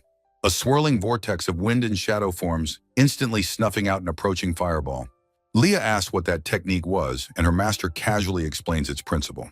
He calmly states that he simply killed the magic, just as he did with Anne's rosary. Leah, buzzing with excitement, asks how she can learn to use such a powerful technique. The master sternly replies that there are more important things she must learn first. He points to two surviving wyverns, declaring they will kill them before they can escape. Leah asks how they should proceed, suggesting her basic attack magic might be able to hit them. With a sly smile, her master instead asks if she would like to try using the light bird. Leah's face lights up with pure joy, eagerly agreeing to learn the new technique. As the new chapter begins, the master reassures a worried Leah about the other B-rank party. The other party's warrior and archer confront one of the last remaining wyverns. Their female mage unleashes a powerful ice crystal lance spell with a fierce cry. Leah gasps in shock at the incredible size and power of the ice spell. The massive spear of ice skewers the wyvern, killing it instantly as Leah looks on. Leah marvels at the huge ice pillar, and her master calmly tells her she can do the same. They watch the last wyvern circling above, hesitating between fight and flight. The master begins a lecture, explaining that flight is usually a supreme advantage in magic combat. However, he clarifies that for the Genova style, this is not necessarily the case. He instructs Leah to look down at her feet, asking her what is there. Leah identifies the ground, and her master confirms it, telling her to feel its presence. He urges her to expand her perception and feel the great power filling the place. Leah's eyes widen with a jolt of sudden, profound understanding. Kneeling, she realizes with awe that she can feel the power of the entire earth. The master explains that mages use their mana to activate the planet's magic, drawn from the stars. Leah repeats the concept in wonder, trying to comprehend drawing power from the stars. He speaks of ancient mages who use this planetary power to perform godlike miracles. Leah asks how this is possible, and her master tells her to recall her training. He explains that she'll now use the ground for magic, not just physical force. She must learn to channel magic directly through the ley lines of the earth. A diagram illustrates how being grounded allows a mage to draw up and circulate planetary magic. Leah understands that for their style, a flying opponent holds no inherent advantage. The master uses the analogy of birds landing to conserve energy, a fact Leah hadn't heard. He admits this is all knowledge passed down to him from his own master, Xena. He confidently tells Leah that with the image of water silver, she can do it. He commands her to prepare, calling out the name of the first form, Tiger. A dynamic montage shows Leah practicing the tiger form with newfound power and grace. Her master watches with an expression of impressed approval, acknowledging her skill. He muses on her genius, how she can skillfully draw and control the planet's vast power. Leah exclaims that she can feel an amazing power overflowing within her. Her master praises her, saying it's impressive to gather so much on her first try.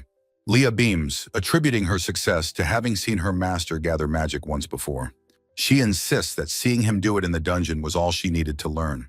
With a proud smile, the master asks if she thinks she can produce the light bird. Leah tries to channel the energy, but it fizzles between her hands, refusing to take shape. She cries out in frustration that the energy won't solidify into a stable form. Suddenly, she declares with renewed confidence that she can at least create a sword. But the energy dissipates completely and she slumps, admitting her concentration broke. The master explains that mana manipulation requires a trigger for focus and visualization. Leah looks up, questioning what he means by a trigger. He holds up his flute, explaining that it is his personal trigger for focusing his magic. He also admits with a wistful look that he does it to please his master, Gina. The thought seems to leave him slightly flustered and lost in memory. Leah suddenly grabs his arm, insisting he play the flute for her as well. With a blush, she explains that she feels it will be a good omen for her success. She looks at him with earnest, hopeful eyes, her hand held to her mouth. The master, looking flustered but defeated, agrees to her request. As he begins to play, Leah requests a specific piece for the former Queen of Powers. Leah closes her eyes in concentration, focusing on the melody her master plays. From the music, countless glowing, bird-like constructs of light begin to take form. A winged creature is caught in a brilliant, explosive spectacle of light. On a desolate plateau, a flock of birds takes flight into the sky. The flutist wonders if he has accidentally summoned his companions with his music. He dismisses the thought, his focus returning to the task at hand. Beside him, his apprentice stands with her eyes closed in deep concentration. A close-up reveals her eyes shimmering with intense magical energy. A fragile, swirling vortex of glowing bird-like constructs forms around them.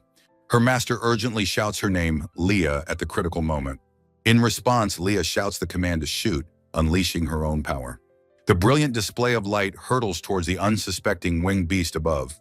The sky erupts with countless flower-like rings of light, a dazzling spectacle. This attack is revealed to have been nothing more than a strategic bait.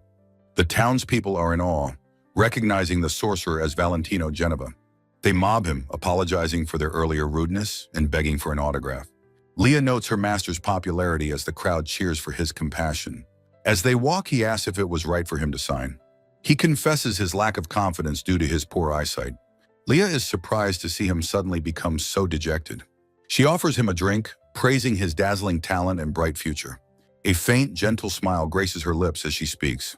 She insists he is her greatest master, urging him to cheer up. Later, they arrive at a grand inn under a starry night sky. He bids her good night, promising to see her again the next day. Leah enters her room carrying a large case on her back. Leaning against the closed door, she lets out a contented sigh. Suddenly, a sharp, agonizing pain lances through her eye. She collapses, clutching her face as another jolt hits her. She whispers that her eye is in excruciating pain. A wave of torment radiates from her back, forcing her forward. Sprawled on the floor, she writhes in agony, gasping in pain. Her body convulses as she wonders what is happening so suddenly. She struggles to suppress her cries, knowing this is a recurring attack. The pain feels like a dull saw, relentlessly scraping at her body. She wonders why, today of all days, it is so unbearable. She knows the reason and recalls a vow to use a certain power.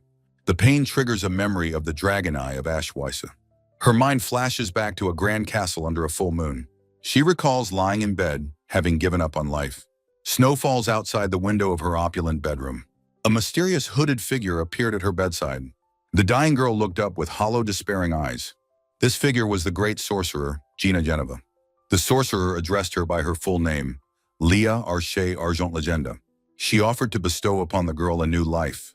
In a beautiful scene, Gina transferred the dragon eye to Leah. Gina tasked her with finding Valentino and giving him a reason to live. Valen's own thoughts reveal he considered Leah his masterpiece. He raised her with love, just as his own master Gina did. Yet he knew his heart already belonged completely to Gina. Leah grits her teeth, knowing this truth, but accepting it. Tears well in her eyes, accepting that her love may never be returned. A montage of memories with Valen fills her mind with longing. She resolves to endure, as the pain is nothing compared to being with him. Suddenly, a new violent jolt of pain courses through her. She cries out, realizing this agony is different from before. Her consciousness frays, fearing she will pass out from the torment. A monstrous, black-feathered wing erupts from her back as she screams.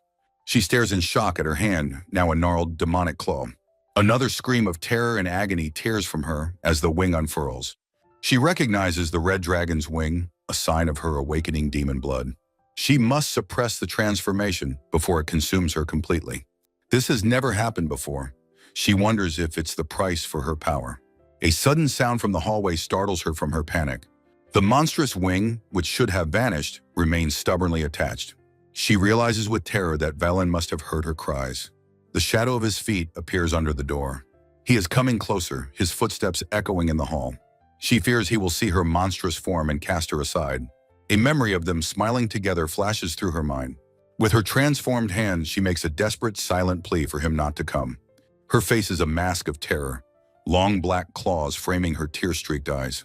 A familiar, haunting melody drifts into the room, catching her by surprise. It is her favorite song, played by the person she loves.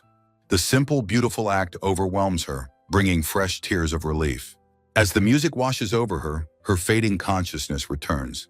The agonizing pain in her body begins to recede. The shadowy miasma clinging to her dissipates, and she can breathe again. Her strength gives out, and she collapses forward in profound relief. She can only whisper in gratitude, wondering how he knew.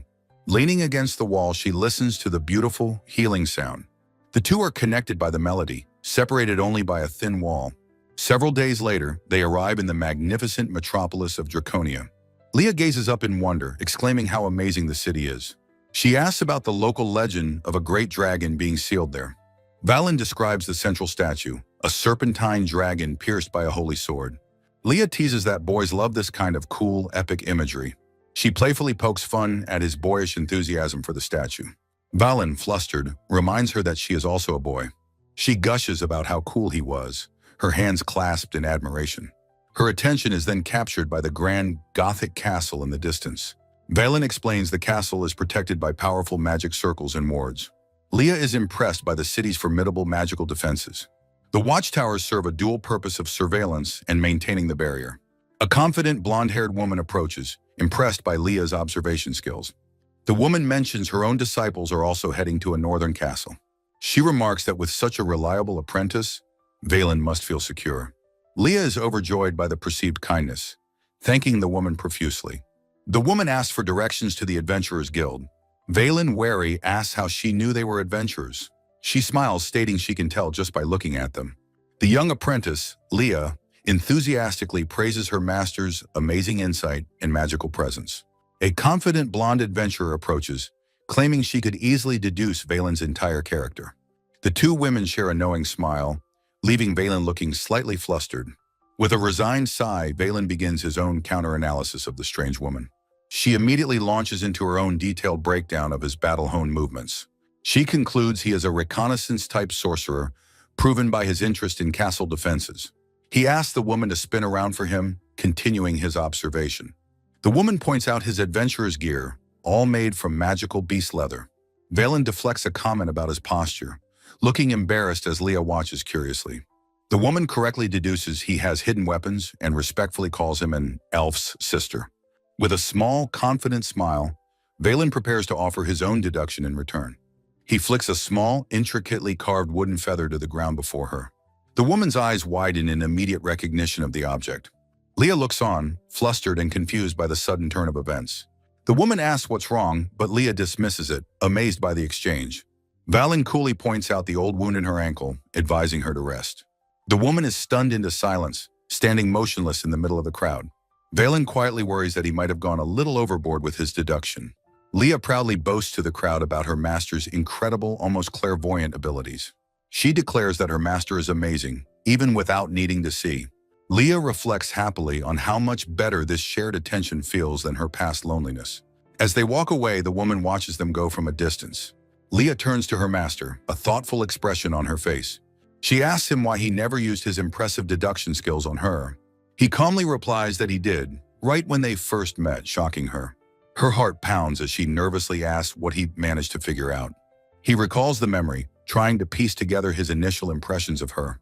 He explains her immense magic obscured most details, mistaking her for his master, Gina. He adds, however, that he was a little curious about her stooped posture. Leah points at him, asking what he means by her posture. She grabs him in embarrassment, yelling that the cause is her chest. The blonde adventurer explains that the posture is due to her large chest. Leah is shocked and flustered by the blunt explanation. The adventurer asks if Valen touched her chest, which he denies, flustered. The woman then asks Leah if she suffered a serious illness as a child. Leah's heart thumps in her chest, stunned by the question's accuracy. She describes a chronic, debilitating condition that plagued her since childhood. She confesses that this struggle only ended very recently. Leah looks up, her expression vulnerable as she finishes her story. Valen's face fills with deep, genuine concern for her past suffering. Leah looks at him, overwhelmed by his sudden, intense focus on her. She covers her blushing face, flustered by his worry but secretly overjoyed. Peeking through her fingers, she admits his concern makes her unbearably happy. He offers to play his flute for her, an offer she eagerly accepts. The two of them walk towards a grand, gated building together. Valen suddenly stops, a familiar presence catching his attention. He tells Leah to wait as he goes inside to exchange a magic stone. Inside, he sees the source, a man with a familiar greatsword. He overhears the man arguing with a clerk about a mutual acquaintance. A hand slams down on the counter, interrupting the argument. A handsome, blonde-haired man declares that the acquaintance is his, saying Valen's name. The man takes a confident step forward, repeating his claim. He approaches the two of them, his presence commanding and slightly intimidating. The newcomer, Kristoff, looks directly at Valen, a sharp gaze in his eyes. Valen sighs in resignation, realizing he has been found by this familiar face. Kristoff and Leah stare at each other for a moment, an unspoken tension between them. Leah asks her master who this distinguished-looking man is. Kristoff turns his attention to Leah, asking Valen about the intelligent-looking boy. Valen groans internally, lamenting how troublesome the situation has become. The three are later seen in an opulent, bustling restaurant. A lavish meal of chicken, stew, and bread is spread out on their table. Valen asks Kristoff, an imperial mage, what he is doing so far from the capital. Valen is taken aback by Kristoff's sudden appearance. Kristoff calmly takes a bite of food, stating he came just to follow Valen. Valen reacts with flustered disbelief at this unexpected declaration. Kristoff maintains his composure, casually dismissing his statement as a joke. Both Valen and Leah are momentarily relieved, but still wary of his presence. Valen presses him again, asking for the real reason he is there. Kristoff's expression turns grave as he utters a single, heavy word. Dragon. Valen's face falls, somberly accepting that his fears have been confirmed. Kristoff explains that the seal on Draconia's dragon is on the verge of breaking. Valen muses that the Imperial army alone can't handle such a threat. Kristoff explains the established roles. The army maintains order while adventurers hunt monsters. Leah questions the reasoning behind this strict division of responsibility. Kristoff listens to her question with a thoughtful, almost amused expression. He explains that adventurers sustain themselves by defeating monsters for magic stones. Leah argues that adventurers should avoid getting entangled in the Empire's political affairs. Valen agrees, stating that free competition is what adventurers value. He adds that her noble way of thinking is inspiring to the common folk. He concedes that for a monster swarm, the Imperial army must take command. Leah understands that for large-scale threats, cooperation between factions is essential. Kristoff seems impressed by the depth of their strategic thinking. He expresses his pride as an Imperial mage and wishes Valen would join them. Valen turns his head, a faint blush on his cheeks as Leah smiles. He dismisses his past heroic actions as just part of his job. Leah reminds him of the people he helped in the town of Torca. Kristoff smirks, noting that detail was missing from Valen's report. Valen bitterly remarks that the Empire's work is just bloody suppression of civil unrest. Leah questions if that can truly be considered governing. She recounts the history of the Empire's forceful consolidation under its first ruler. She explains that the Empire is more like a fragile federation, prone to civil war. Valen adds that suppressing rebellion means the Emperor is killing his own citizens. He grimly notes it's the same violence their ancestors used to conquer other lands. With a dark expression, Valen declares that both sides are equally corrupt. Leah apologizes for her thoughtlessness, realizing the weight of his work. He softens, admitting he went too far and tells her not to worry. Kristoff remarks that Leah's way of speaking is a bit peculiar for an adventurer. He begins to recount Valen's past as a prodigy among the mages. He recalls how Valen fell from grace, ending up as a street performer. Leah admits her master's difficult past but refuses to let Kristoff call him pitiful. With a look of unwavering admiration, Leah declares her master is a wonderful sorcerer. Her expression hardens with determination as she vows to master his skills. Kristoff observes the display, murmuring that this is exactly what he expected. He lets out a soft, knowing chuckle, pleased by Leah's passionate loyalty.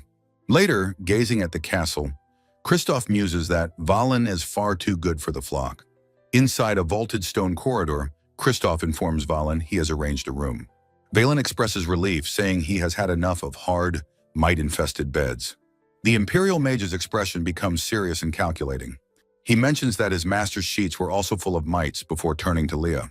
Kristoff then announces his intention to go search for Lady Gina himself. Valen dismisses the idea, but Kristoff insists on telling a story as thanks.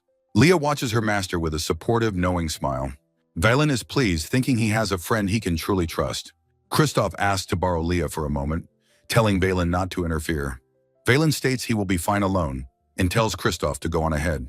On the castle ramparts, Leah and Kristoff stand overlooking the moonlit city. Leah turns to the mage, asking what he wanted to talk to her about. Kristoff begins his tale, revealing it concerns Lady Gina. He explains that Valen adored Gina, but she died fighting a dragon. Leah is utterly shocked, questioning if her master really fought a dragon. Kristoff confirms the Adventurers Guild was also baffled by the unprecedented event. He recounts how Gina was consumed by dragon fire, and Valen lost his power. Kristoff then asks Valen if it is truly a fact that Gina is still alive. Valen quietly confirms that he did indeed meet her less than a month ago. At this, Leah's eyes widen with tearful shock, recalling a critical detail. Kristoff looks at Leah, realizing she is the same as Valen in some way. He concludes that Valen's incredible story must be true. Kristoff recalls Valen's earlier words asking him to look after Leah. He bows slightly, entrusting the young boy to Leah's care. Leah looks on, her expression a mixture of surprise and dawning understanding. Kristoff confesses that he is one of the many people saved by Valen's light. With a soft blush, Leah quietly agrees with a gentle affirmation. With newfound purpose, Leah declares that she is one of them too. Kristoff smiles, stating the conversation is over and he must now depart. Before leaving, he tells Leah she is a necessary presence for Valentino. Leah looks down, blushing, hoping that what he says is true. Kristoff reassures her, confidently stating that everything will be fine. He walks off into the night, leaving Leah alone on the ramparts. Leah's hair flutters in the breeze as she stands alone in the dark. A gust of wind blows past, her expression filled with profound uncertainty. Gazing at the full moon, she wonders what she can possibly do to help. She sits on the battlement, a small, lonely figure against the night sky. From above, two figures are seen walking through the empty streets below. Valen approaches a figure from behind, calling out to his master. He is stunned as a wave of familiar, long hair billows before him. He closes his eyes, recognizing the overwhelming and distinct magical power. He identifies the unmistakable scent of his master's magic in the air. His eyes fly open. Even blind, he knows without a doubt who is there. His mind is thrown back in time to that day. He recalls being a small boy, lost in a torrential downpour. He was panting, exhausted and covered in scrapes from his wandering. Having lost his parents, he was wandering aimlessly with nowhere to go. The young boy was shivering, cold and at his absolute limit. He finally collapsed to his hands and knees in the cold, wet mud. A gentle, hooded figure knelt before him, reaching out a hand. The woman introduced herself to the dirt-streaked boy as Gina Genovese. She softly asked the child if he would become hers. The boy could only stammer her name in utter disbelief. She gave him a place in the world when he had lost his own. The beautiful elf gave him a name and a new reason to live. In another memory, he lies sick in bed, sweating and panting heavily. A doctor stands over him, diagnosing him with consumption. The doctor explains he would have died if left alone, advising quiet rest. As he wakes, the doctor leans in, asking if he knows his own name. The boy looks back, shyly trying to remember what he is called. The elven woman watches him with gentle and curious eyes. He stammers out his name with great effort, Valentino Genovese. The woman then introduces herself properly as Gina. He fondly remembers that his master was a person who always laughed. During a training memory, she joyfully conjures a dangerous spell above her. She tells him she won't go easy on him as he is blasted back. He desperately begs her to stop for just a moment to catch his breath. He screams that he'll die before he can even think of defeating her. She calmly states that a sweet enemy will not wait for him to be ready. She challenges him to show her his will to live, to fight to survive. With a warm smile, she invites him to attack, saying she loved his laugh. The memory shifts to a monstrous dragon unleashing a destructive blast. The wave of dark, chaotic energy rips through the landscape. He remembers stumbling upon this calamity in a seaside port town. Gina is seen flying headlong into the overwhelming danger. He recalls thinking it was madness for just the two of them to face such a threat. A bloodied and bruised Valentino screams his master's name in desperation. He wails that it's all his fault, a consequence of his own memories. He screams her name in a panic, "Gina, master!" He watches in horror as she is engulfed by the dragon's fiery breath. His face contorts into a mask of pure, unadulterated terror. He remembers her final, serene smile in the face of annihilation. His heart pounds in his chest, pulling him back to the present moment. The woman before him greets him calmly, calling him Valentino. He stammers her name, but immediately questions who this person really is. He notes that while her voice and magic are the same, her aura is different. The gentle, kind atmosphere he remembers from his childhood is completely gone. He questions if this can truly be his beloved Master Gina. She confirms his fears, stating that the personality he knew has vanished. He asks what she means and she introduces herself as Valentina. She explains her spirit has eroded over 4,000 years of assimilating others. He cannot comprehend her monstrous, unbelievable words. His mind reels as she delivers the cruel truth. Gina is already dead. She says he doesn't want to understand, but he must know the truth. Looking at him coldly, she states that the Gina who raised him is gone. A look of utter shock crosses Valen's face as he processes the word dead. The woman explains that the persona was that of Argent's long-dead princess. She states coldly that he was raised by the ghost of a dead princess. With a trembling voice, Valen questions why she is telling him such things. The ground seems to turn upside down as he struggles with the revelation. His head bowed, he confesses that he had desperately wanted to see her again. He recalls searching endlessly, believing he had let her die in the flames. This thought that she might still be alive had been his driving force. Tears streaming, he demands to know why she never revealed herself to him. Her reply is sharp and final, stating that she already told him why. In that battle with the dragon, the Gina who raised him vanished. He stares in disbelief, finding her cruel words impossible to accept. She dismisses their past as a mere whim, a game she was playing. With a pause, she amends her statement, her tone shifting slightly. A fleeting image of a building hints at a deeper, unspoken truth. She admits that their time together should have been nothing more than that. But she confesses while gently touching his cheek, he surpassed her expectations. She calls him a magnificent specimen, her eyes gleaming with a new hunger. This, she declares, is precisely why she is now running wild with power. Under the full moon, she vows to make him hers for all eternity. Stunned, he asks what she means, what she is possibly doing. In a vision, she reminds him that she is the one who named him.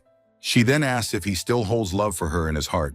Without hesitation, he affirms that she is the only one he will ever love. His devotion has been unwavering since the day she found and saved him. Hearing his confession, a triumphant, knowing smile graces her lips. Leah watches from afar, wondering what expression her master is making.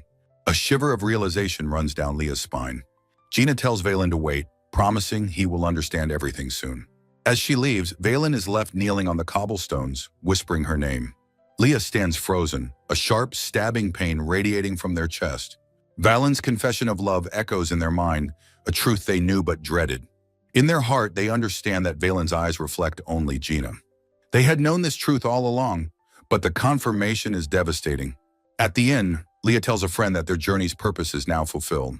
The friend asks if Leah is all right, seeing their profound distress. Even though Valen's wish was granted, the outcome has shattered Leah's world. With a pained smile and streaming tears, Leah admits their heart is broken. Leah sits dejectedly inside the inn, waiting for Valen to return. He arrives offering a quiet, welcome back, and unaware of their pain. The sound of his door slamming and locking echoes in the hallway. Left alone, Leah can only whisper their master's name in concern. Inside, Valen has collapsed face down on his bed, completely overwhelmed. He wonders if this crushing reality is the end of his entire journey. His mind is a storm of questions, leaving him with no will to move. Outside the door, Leah offers to check on him if he is unwell. He only wants to sleep, to escape the turmoil in his mind. Leah calls out to their master, who remains unresponsive in his room. He tells them to leave him alone, and Leah reluctantly agrees. Time passes from day into night as Leah keeps a silent vigil. After a week of his self-imposed isolation, Leah decides to act. They knock on the door, asking permission to enter. The only response from within is a heavy, profound silence. Leah looks dejected, their hope beginning to fade once more. Frustration begins to build as they stare at the unmoving door. They grip their head, trying to force themselves out of their despair. Invoking their full name, Leah commands themselves not to give in to sadness. A memory of Kristoff entrusting Valen to them strengthens their resolve. Deciding that waiting is no longer an option, Leah runs off with a new plan. In the market, they look for a gift Valen can enjoy through touch. They consider buying a toy dragon to try and lift his spirits. Ultimately, they decide to make his favorite meal, a hearty beef stew. The kind vendor gives them extra vegetables for their heartfelt gesture. Clutching the groceries, they hope to bring a smile to Valen's face. A montage of shared memories fuels their desire to repay his kindness. They resolve to do what they can to forget the pain in their own chest. Remembering he likes focaccia with his stew, they set off to find some. The hope of laughing with him again deepens their own heartache. The chapter page declares Leah's mission: to help their heartbroken master. Leah's plan is simple: to make a delicious meal for the despondent Valen. The kind innkeeper allows Leah to use the kitchen for their purpose. With focused dedication, Leah begins preparing the ingredients for the stew. The finished meal is a fragrant, steaming bowl of his favorite food. With a gentle smile, Leah hopes that their master will be happy. Back in the room, Valen looks up, his expression one of deep melancholy. He reminds Leah that he is asked to be left alone every single day. Leah flinches at his cold tone, but presses on with their plan. They cheerfully present the stew, reminding him that it's his favorite. He dismisses the gesture, stating that food is not the issue. Leah begins pushing him, insisting he must take a bath after a week. Startled by their forcefulness, Valen yells at them to stop. He sits on the edge of the bed as Leah sets up a table. Leah apologizes for their persistence, their expression full of sorrow. Valen reminds them of their conversation from the previous day. He had confessed his turmoil and asked for time to be alone. Leah agrees that he said that, but still feels they must do something. Valen looks away, his voice softening as he continues his thought. Leah tearfully insists that they were entrusted with his care. He tells them it's fine, his words catching them by surprise. He explains that he would be worse off alone and tells Leah to rest. Leah passionately declares they aren't tired and want to be useful. Valen turns away, his voice hardening once more as he tells them to leave. Leah knows his words are reasonable, but they refuse to accept them. As Leah offers the food one last time, Valen snaps, telling them to get out. Leah stares, completely shocked by the harshness of his command. Their hand clenches as they protest that he doesn't need to be so cruel. His words imply a terrible finality, that Leah is no longer needed. The thought hangs between them, a devastating and unspoken conclusion. Leah reaches out, horrified at the thought of having nowhere else to go. Valen turns his back completely, telling them harshly to be quiet. With his back turned, Valen dismisses his apprentice, declaring their journey and training are finished. He coldly reflects that he never should have brought them along in the first place. His apprentice, Leah, stands frozen, whispering how cruel his words are as they reach out. Valen continues to walk away, leaving his devastated apprentice standing alone in the room. A moment later, he is consumed by immediate regret, admitting to himself he went too far. He acknowledges how much Leah has helped him, questioning what he is even doing now. A symbolic vision shows Leah's reflection beneath the ethereal Gina, feeling utterly unneeded. Leah clutches their chest, trying to identify the hollow feeling inside, realizing it isn't anger. Memories of their shared training flash by, making Leah feel like a useless, burdensome nuisance. With their head bowed, Leah accepts that their actions were only for their own self-satisfaction. They grimace in self-loathing, admitting they were just trying to numb their own heartbreak. The crushing realization hits that they stole the time Valen needed to think and recover. Looking back, Leah sees how they selfishly barged into Valen's quiet life from the start. Taking all the blame, Leah murmurs an apology to their master for being at fault. As Valen turns away, he confesses he wanted his student to scold him for his behavior. Just as he prepares to leave, Leah's voice cuts through the silence, telling him to stop. With a new fire in their eyes, Leah begins to shout that their master is... They explode with energy, roaring that without their master they are completely useless. The rant continues, lamenting how this confining room will make them sick if they stay. Pointing at the bed, Leah yells about not bathing for a week and demands to wash up. Valen, flustered, admits his reluctance to speak while Leah tells him not to get serious. With teary eyes, Leah vows to spit it all out, understanding their master's pain. Resigned, Leah calls themselves a troublesome princess, admitting they lashed out from heartbreak. Valen is genuinely shocked, questioning the word heartbroken, having tried to avoid it. Leah recalls Valen's cruel words, insisting they came all this way just for him. Stomping their foot in frustration, Leah wails that they have nowhere else to go now. The tantrum peaks as Leah pulls at their cheeks, begging Valen not to leave them behind. Valen is completely stunned by the sheer intensity of his apprentice's emotional outburst. He watches the embarrassing scene unfold, thinking the tears on the floor just won't stop. Trying to escape, Valen internally calls his pursuing apprentice a stupid horse. Leah chases him down the hall, leaping onto his back and clinging on tightly. Screaming into his ear, Leah declares their hatred for him, calling him a childish man. The door slams shut behind them as Valen freezes in the middle of the hallway. A shadow falls over Valen's face as he processes the insult, repeating the word childish. He has a sudden realization, thinking that Leah is also childish, calling them by name.